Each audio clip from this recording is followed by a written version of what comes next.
boosters are then separated at about 3 minutes and 40 seconds into today's flight. They'll be recovered from the ocean for reuse. Now, the fairing half supporting today's mission are flight proven. One half is flying for its 8th time. The other half is flying for its 5th time. Now, below the payload fairing, you can see the second stage.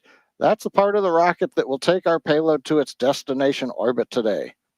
The second stage will ignite its single Merlin vacuum engine, or MVAC for short, at 2 minutes, 50 seconds into flight.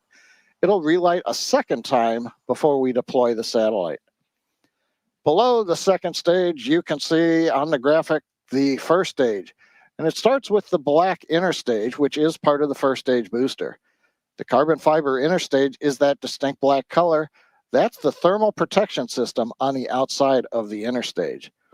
Now, at the bottom of the first stage are the 9 Merlin engines. You can't see them in this view, but they are obviously at the bottom of the first stage, and they'll propel Falcon 9 off the ground up to the thinner parts of Earth's atmosphere.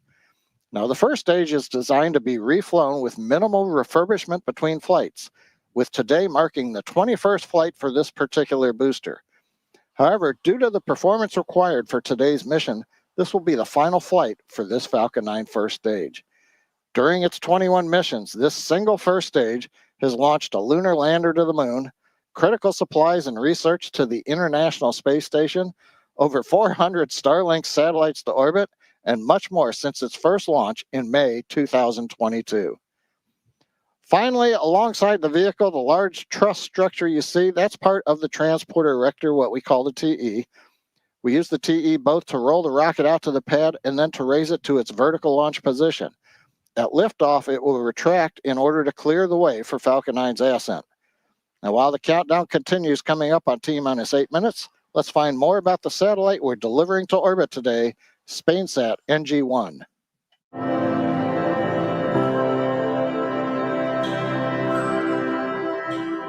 The SpainSat NG program will provide a sovereign, secure communications capability for government missions, with 2 new generation satellites based on Airbus's Eurostar Neo platform, which is developed under the European Space Agency's partnership projects. The SpainSat NG program is under the responsibility of Hisdesat. Hisdesat is an international service provider of X and military Ka-band for government and military applications. Our role in the program SpainSat NG is to be the customer of the full program, including the space and ground segment, the launch, and the operation and exploitation of the satellite during 15 years lifetime. What's unique about the SpainSat NG program is the PASIS 3 funding partnership model. PASIS 3 is a financial scheme to develop the most innovative elements of the SpainSat NG payload with the support of the Center for Technological and Industrial Development, CDTI, in a framework of a private-public partnership between the European Space Agency and Hisdesat as an operator of the sat. The most innovative element of the payload is the X-band active antenna system, comprising both receive and transmit antennas. Something as complex as the DRA's antenna in X-band, an active antenna that can move the beams electronically and can configure the beam electronically without any movement, is what makes this satellite the most advanced one in Europe today.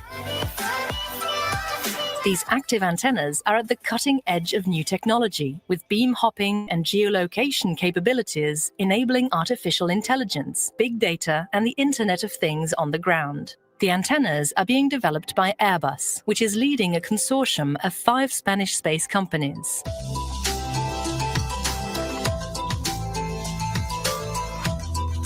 The active antennas are already in production. Actually, they are in the assembly, integration, and test phase. That is the last phase before delivery of the antenna. It's done in Barajas site in Airbus Defense and Space in Spain, and it will be delivered to Toulouse.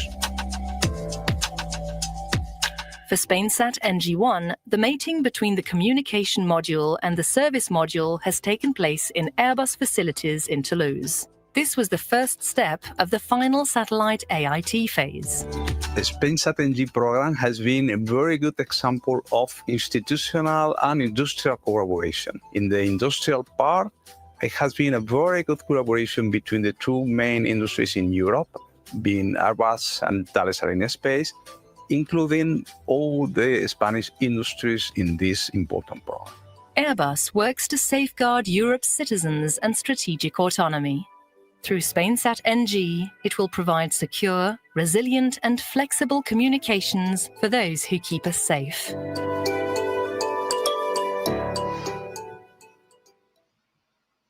T-minus 4 minutes, 26 seconds and counting. We've just heard the call out, strong back lower has begun.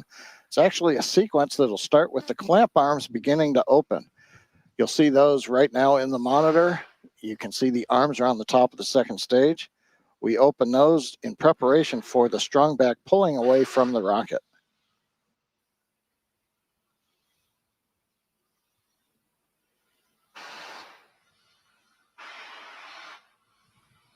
And you can see the arms coming open now.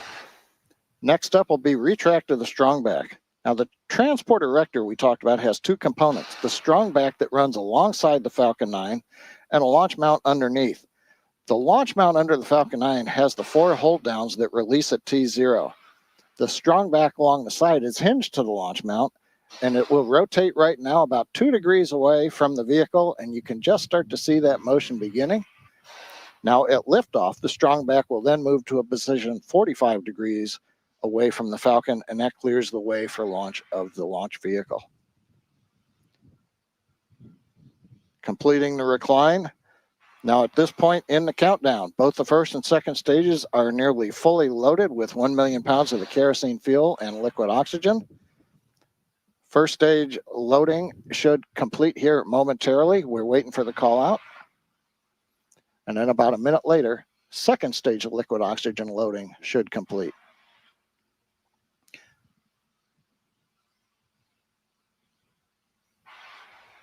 Now the white clouds. Stage 1 LOX load is complete. Stage 1 LOX load complete. We're on time. We're down to one more tank to finish loading. Stage 2 LOX. The white clouds that you're seeing around the vehicle, they're formed as the chilled gas vents overboard to maintain pressure in the tanks as needed. Current temperature at the launch site's a balmy 63 Fahrenheit, 17 Celsius. And when the gas meets that warm Florida air, it condenses the moisture in the air and it forms those clouds. As we wait for T-minus 2 minutes and the start of the second stage LOX closeout, a few more things that'll happen in the last part of the countdown. At T-minus 60 seconds, Falcon 9 will be in startup. That means the rocket's autonomous internal flight computers have taken over the launch countdown. There are computers on both the first and second stages. Stage 2 LOX load is complete. LOX load complete on second stage. That means the 1 million pounds propellant is completely loaded now on both the first and the second stages. Next major activity is going to come up at T-minus 1 minute 30 seconds. That's going to be the ground gas closeouts. We'll begin venting pressures in the strong back overboard. Make sure everything is drained in preparation for launch.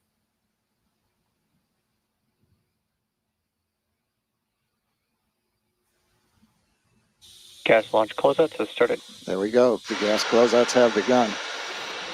Next major event will be T-minus 1 minute. As I mentioned, the Falcon flight computers will go into startup. One comment, I mentioned there were flight computers on both stages. During ascent, the second stage flight computer is the master.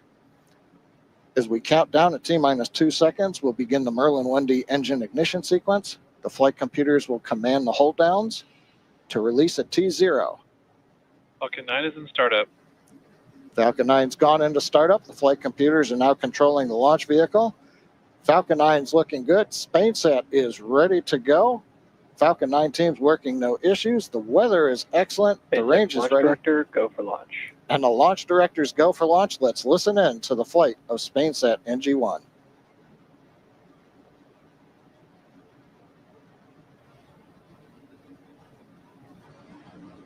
T-minus 30.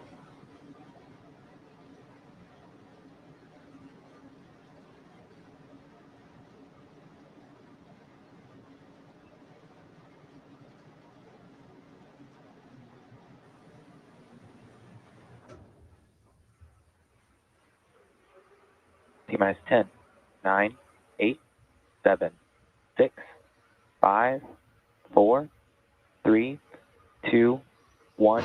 Ignition. Liftoff. Go SpaceX. Go SpainSat G1.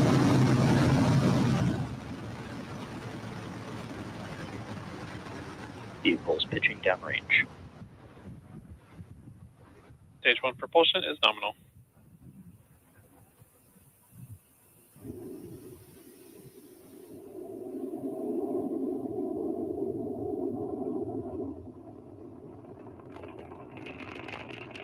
T plus 30 seconds, Falcon 9 has successfully lifted off from Complex 39A at Kennedy Space Center. We can hear the characteristic rumble as the first stage heads into space. We're throttling down right now in Power preparation and telemetry nominal. for max Q. Good call out, power and telemetry nominal, reports avionics.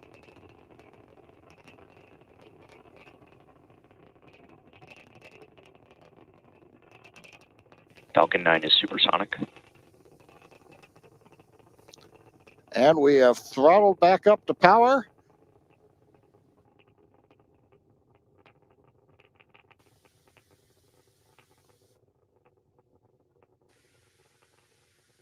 Max Q. And we've heard the max Q call out. Continuing on the timeline, everything looking good. The rocket typically will need to go 17,000 miles per hour horizontally in order to get into orbit and avoid being pulled back down to Earth. To help go from vertical to horizontal, the first stage performed a pitch kick just after liftoff, about 10 seconds into flight, or what's also known as a gravity turn. The engines gimbal a small amount, and that slowly turns the first stage from going straight up to going horizontal with the help of gravity. And eventually, we will be roughly horizontal to Earth as we achieve orbit. Now, you can track the progress to orbit by keeping an eye on the left side of your display. That's showing the first stage velocity and altitude, and then we'll have displays for the second stage as we get past stage separation. Now we're going to have coming up in about 30 seconds the start of the typical 3 quick events. Main engine cutoff, or MECO, you'll hear the call out. We'll shut down the 9 Merlin engines on the first stage. The pneumatic system, the stage separation pushers, will then push the first stage away from the second stage for stage separation, and the MVAC-D engine will ignite, and then fairing separation. For now, let's listen and watch for the events.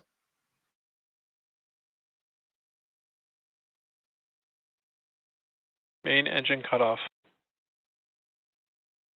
Stage separation confirmed. And back ignition.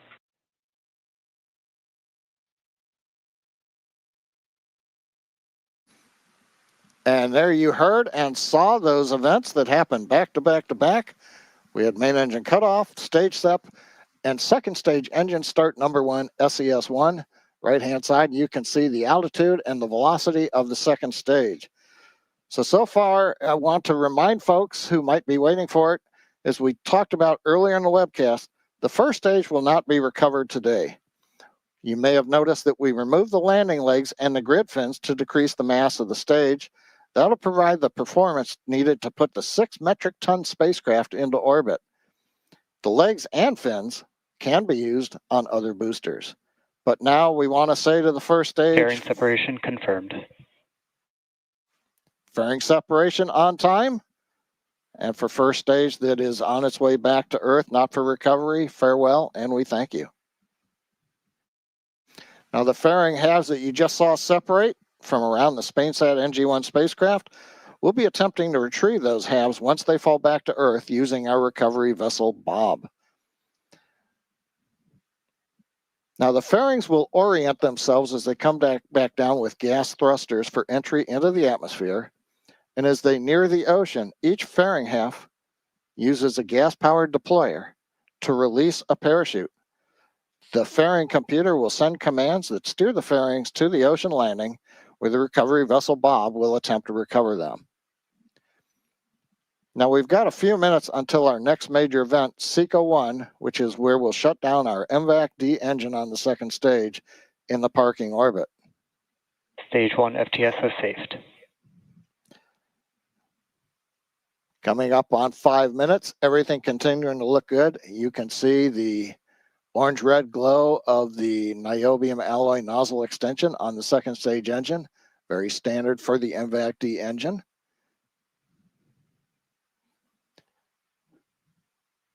Five minutes, everything continues to look good.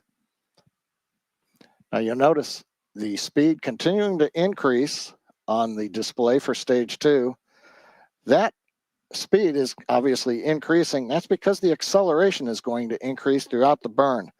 The thrust of the MVAC-D engine, just over 220,000 pounds of thrust in vacuum, stays constant during the burn.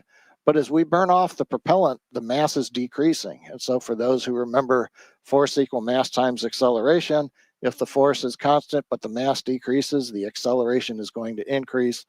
For this first burn, the stack will be doing about 3.8 G's acceleration as we get to SECO 1.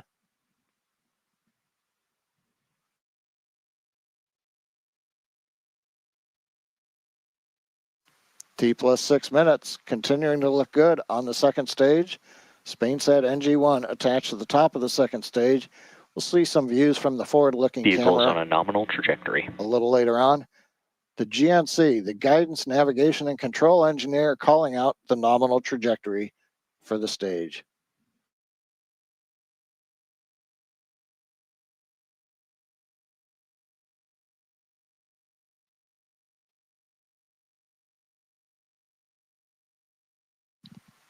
Six and a half minutes into flight, continuing to look good on the burn.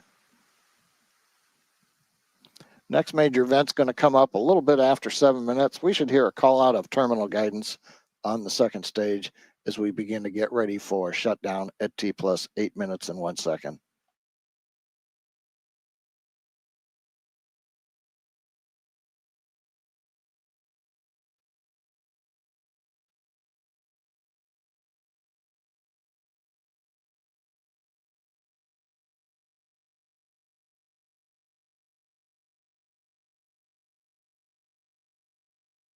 Stage 2 is in terminal guidance. There's the call out from GNC. Second stage flight computer is now moving into a state where it's preparing for that second stage engine cutoff. We're calculating the velocity required to get to orbit. You have to understand how fast you're going horizontally as well as away from the Earth. And then we have to come up with the commands that are going to go to the actuators so that we can command pitch and yaw to make sure that the second stage aims itself, so to speak, to achieve the desired orbital parameter. Now, final velocity for this first burn is aimed for about 7.5 kilometers per second. That's going to be just under that 17,000 mile an hour figure we need for a low Earth parking orbit. And 7.5 kilometers per second, that is the rule of thumb for the velocity you need to get into an Earth orbit when you're launching eastwardly, for example, out of Kennedy. Shutdown of the MVAC, we're going to wait for guidance to tell us how the orbit looks. Nominal orbit insertion. And confirmation, nominal orbit insertion. We're through second stage engine cutoff number 1, SECO 1. We're right where we want to be in orbit. Now, the second stage, and we've got another nice view looking forward from the payload attach fitting up at SpainSat NG1. We'll have more views as we go through the webcast, but for now, we're embarking on a coast phase on the second stage, spacecraft still attached. Following this coast, we will relight the MVAC engine for a second time. That's going to happen around T plus 26.5 minute mark. And then about 4.5 minutes after that, at T plus 31 minutes, we will actually get to spacecraft separation. For that, we're going to halt the live commentary for a while. We'll be back in about 16 minutes at T plus 25, but we'll leave you with the visuals from space. Hey, this is Jerry with On Point Wildlife Removal. If you think you might have critters in your attic like squirrels, bats, rats, or raccoons, give us a call today. We'll come out, we'll take a look, we'll give you a free quote to get them out, to seal up your home, and clean up whatever mess they left behind. We're locally owned and operated, and we're fully licensed and insured.